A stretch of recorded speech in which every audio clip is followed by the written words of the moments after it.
Hi guys, welcome back to my channel, and if you are new, welcome. Please hit the subscribe button. I would love to have you as one of my subscribers. I now have comments on my videos so we can chat about all things Disney. It'll be a great time. Now in today's video, I wanted to talk about Disney Springs.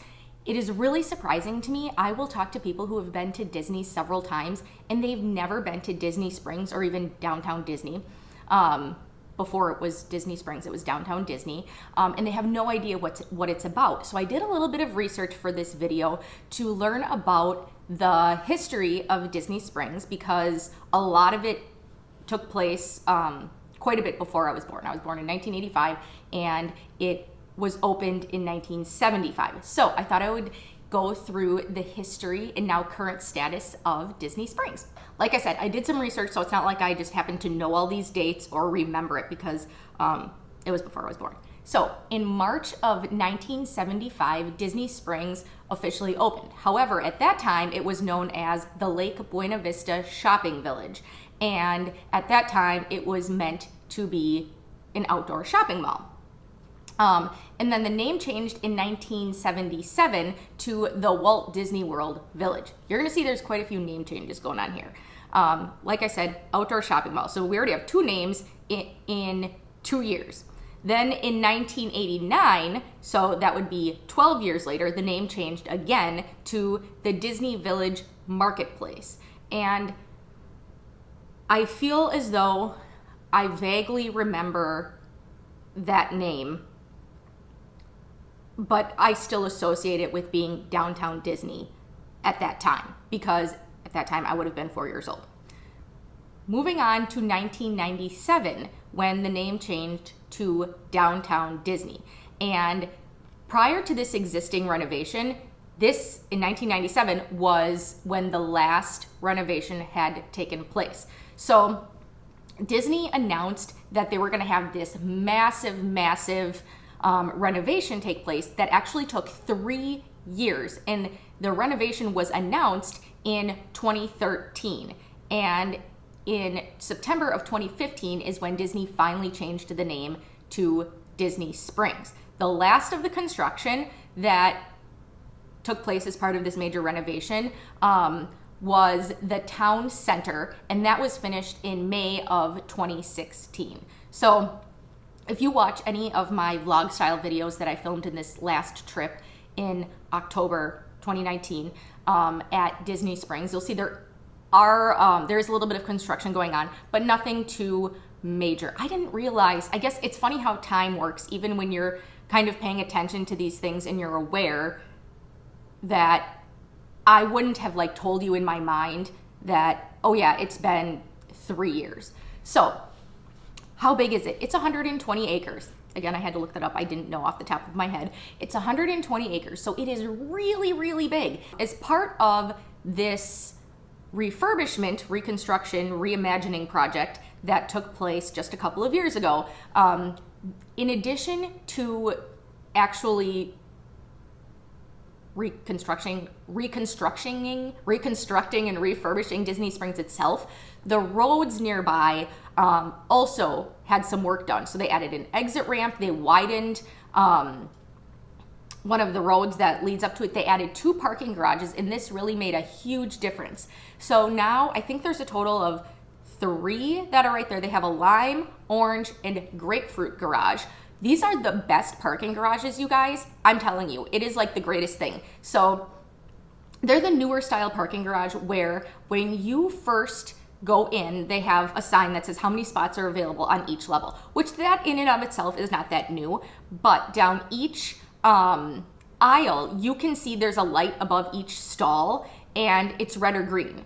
If it's red, there's a car there. If it's green, the spot's available. So you don't have to drive up and down every spot. And I know some other parking garages have this, but it's still a relatively new concept, at least where I live in the parking ramps that I've used in the last couple of years. I want to say I've only probably used 1 or 2 others outside of Disney Springs since I saw that, and it is genius. Parking is free, so that's absolutely awesome if you are driving there. Because of that, as I mentioned in the vlog, a a lot of locals like to frequent Disney Springs. So there's no admission fee and parking is free. So nights, and especially weekend nights, but nights and weekends are going to be busier because that's when locals are going to be going when they're not at work. However, if you are staying on Disney property, you can go there for free as well. Disney transportation does exist. You can take a bus there. However, if you are staying at Saratoga Springs, you can take a bus or a boat, or you can walk. Now, Saratoga Springs, as my husband and I learned on our honeymoon more than 10 years ago now, Saratoga Springs is an absolutely enormous, enormous resort. And it's a resort that has multiple bus stops. So from the closest point at Saratoga Springs to the closest point at Disney Springs is approximately a 10-minute walk. And like I said, you can also take a boat as well. And like I discovered, or yes, not discovered, like I utilized on this last trip, you can also take a boat to and from both Port Orleans resorts and Disney Springs. And there are a couple of boat docks in Disney Springs as well, depending on what side you want to visit. So going back a little bit, like I said, when it was the Lake Buena Vista Shopping Village, it was designed to be an outdoor shopping mall. Now, in 1986 is when Pleasure Island was added, and this is something that a lot of people will hear about. And this is what made it, I don't want to say kind of not child-friendly, because that's where nightclubs took place. That's where nightclubs existed. Pleasure Island no longer exists, but that's where the nightclubs were. And they had a New Year's Eve party every single night. So obviously the intent was to drink and party, not super child friendly. Now, when they did this massive refurbishment reconstruction project, they got rid of Pleasure Island. They do still have bars and restaurants and things like that. However, it's a lot more upscale, and the goal is obviously less to get drunk. It's more, instead of nightclubs, now they have tap rooms and brew houses. I feel as though it's a brew room. It's not really a house. I don't know why it's called a brew house. I should look into that. Anyway, so they do still have restaurants, but if you had seen Downtown Disney versus Disney Springs, you guys, it is like night and day. Disney Springs is gorgeous. It is absolutely beautiful. And it is a lot more family friendly. Like I said, you can still go there and purchase alcohol, but it is obviously less, the intent is less to go and get drunk, which I think is a direction, I don't want to say it's a direction Disney's going in, because they've never really promoted that. But I know they are also trying to crack down on the number of drunk people at things like the Food and Wine Festival, because it is a family place. Yes, they sell alcohol, but they certainly do not want people throwing up in the bushes, next to all these children. So it is overall family friendly, but I think it is still definitely geared toward adults, because they do have things for kids there, but it is a lot more, and it is definitely child friendly, but I think it's geared toward adults, if that makes sense. So moving on. Now this I did not know. In the mid 90s, World of Disney, as you can see if you watch my vlog, World of Disney is in Disney Springs, and that actually just underwent a massive refurbishment, and they more than doubled in size. It is such a cool story, you guys. It is so awesome. But it was first introduced to, at that time, Downtown Disney. That would have either been the Disney Village Marketplace or Downtown Disney. I'm not sure, it just said mid-90s, when World of Disney was introduced. And that took the place of the Mickey's Character Shop. Okay, so moving right along chronologically to 1997 is when Downtown Disney West Side was opened. And that was in the end, so it was in September of 1997. And if you're like me and cardinal directions mean nothing to you, this is the side of Disney Springs that houses, it's where the Cirque du Soleil tent is, where La Nuba was. The show no longer exists. They're having a new show, but for the last several years, it was La Nuba. Disney Quest was there, which was recently replaced with the NBA experience. There's an AMC theater there. And at this time is also when the Rainforest Cafe and Planet Hollywood were added. We've never eaten at the Rainforest Cafe is on the other side of Disney Springs, by the way. We've never eaten at the Rainforest Cafe. Like I mentioned in that video that I keep referencing, my vlog style video. In general, I do try to not frequent places that we have at home, as you'll see with the exception of Starbucks. And it's not that we have a Rainforest Cafe here, but they have Rainforest Cafes everywhere. We have eaten at the Planet Hollywood and at the House of Blues. So basically I'm full of crap is what I'm saying. They do have those places elsewhere. I feel as though they're less common than Rainforest Cafes. I don't know why this makes sense in my brain. It just does. I think Rainforest Cafes are like overly priced and it's like so loud and you can't hear and whatever. But back to the point. So yes, Planet Hollywood, we have eaten there as well. Not this last trip, but the trip before we've eaten there. So that definitely exists along with House of Blues. Moving right along. Okay. Oh yes, I should have mentioned when I was mentioning the new parking ramps, they have bridges that cross over, well, I guess it's a bridge that crosses over from the Grapefruit parking lot because that's across a very busy road. So they have a bridge. You can cross that no problem.